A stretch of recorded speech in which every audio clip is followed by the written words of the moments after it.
नमस्कार प्रिय दर्शकों, आज हम कुंडली में केमद्रुम नामक योग के बारे में समझेंगे। जन्म कुंडली में केमद्रुम योग का निर्माण कब होता है, इसका फल जातक के जीवन पर किस प्रकार का पड़ता है और यह योग सुयोग की श्रेणी में नहीं रखा गया है क्योंकि केमद्रुम योग का जातक के जीवन पर नकारात्मक प्रभाव पड़ता है। इस योग के कारण जीवन में अनेकों परेशानियां उत्पन्न होने लगती है, इसलिए इस योग को सुयोग नहीं माना गया है। तो इस योग का किस प्रकार का फल मिलेगा, क्या क्या परेशानियां हो सकती हैं और इन परेशानियों से छुटकारा पाने के लिए क्या करना पड़ेगा उपाय, ये वीडियो के अंत में बताऊंगा। तो सबसे पहले हम समझते हैं इस योग का निर्माण कैसे होता है। प्रिय दर्शकों, जन्म कुंडली में चंद्र के कारण यह योग बनता है। चंद्र का इस योग में मुख्य भूमिका होता है। तो आपको देख लेना है कि जन्म पत्रिका में चंद्र देव कहाँ पर बैठे हैं। इस पत्रिका में मैंने चंद्र को लग्न में ही बैठा दिया है। अब यहाँ से इस चंद्र से हम परिभाषा घटाएंगे केमद्रुम योग का। तो आइए समझते हैं केमद्रुम योग की परिभाषा क्या है, किस प्रकार से बनता है। प्रिय दर्शकों, जन्म कुंडली में चंद्रमा जहां पर बैठे हों उस भाव से दूसरे भाव और 12वें भाव में कोई भी ग्रह नहीं हो तो बनता है केमद्रुम योग।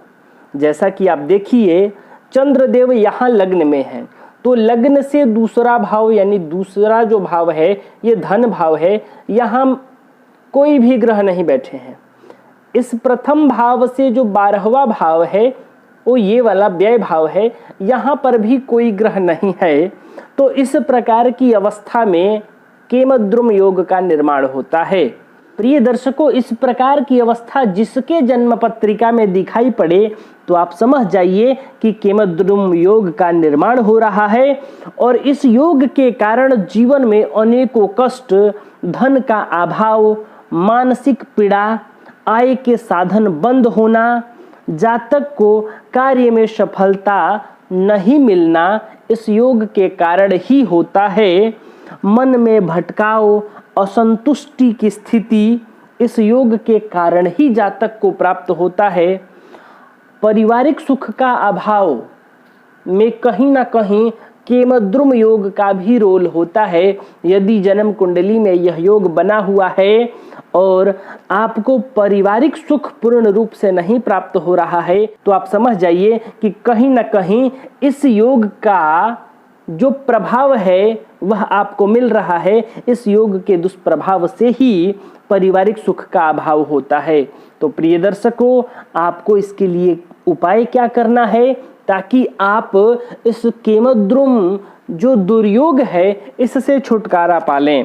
प्रिय दर्शकों, आप सबसे पहले समझिए कि यह योग चंद्र से बनता है और चंद्र का संबंध सीधा मन से है।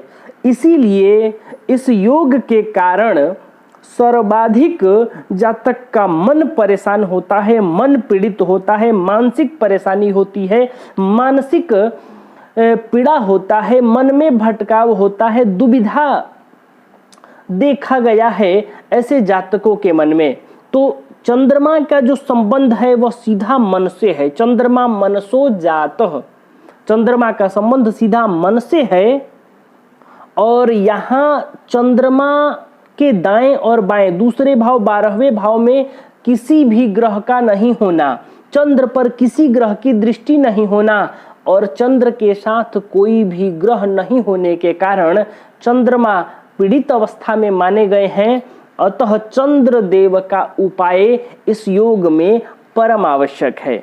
तो आप चंद्र से संबंधित कोई भी उपाय कर सकते हैं या फिर सोमवार को गाय का कच्चा दुग्ध भगवान शिव को अर्पित करें, इससे भी आपको लाभ मिलेगा।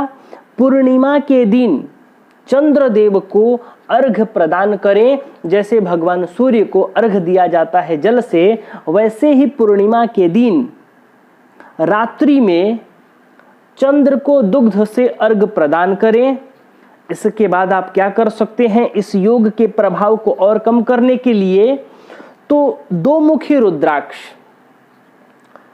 अभिमंत्रित करके सोमवार के दिन आप धारण कर लें, या फिर आप अपने घर में दक्षिणावर्ती शंख रख सकते हैं, स्थापित कीजिए उस शंख को, और यथासंभव आप कोशिश कीजिए कि कम से कम एक श्री सूक्त का पाठ आप अवश्य कर लें।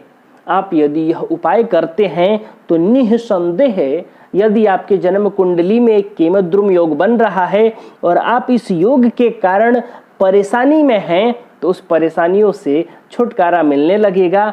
आपको बेहद लाभ देखने को मिलेगा इन उपायों को करके। तो प्रिय दर्शकों, आप भी अपनी जन्म कुंडली का निरीक्षण परीक्षण कीजिए कि आपके भी कुंडली में यह योग तो नहीं बन रहा, और बन रहा है तो उपाय करना न भूलें।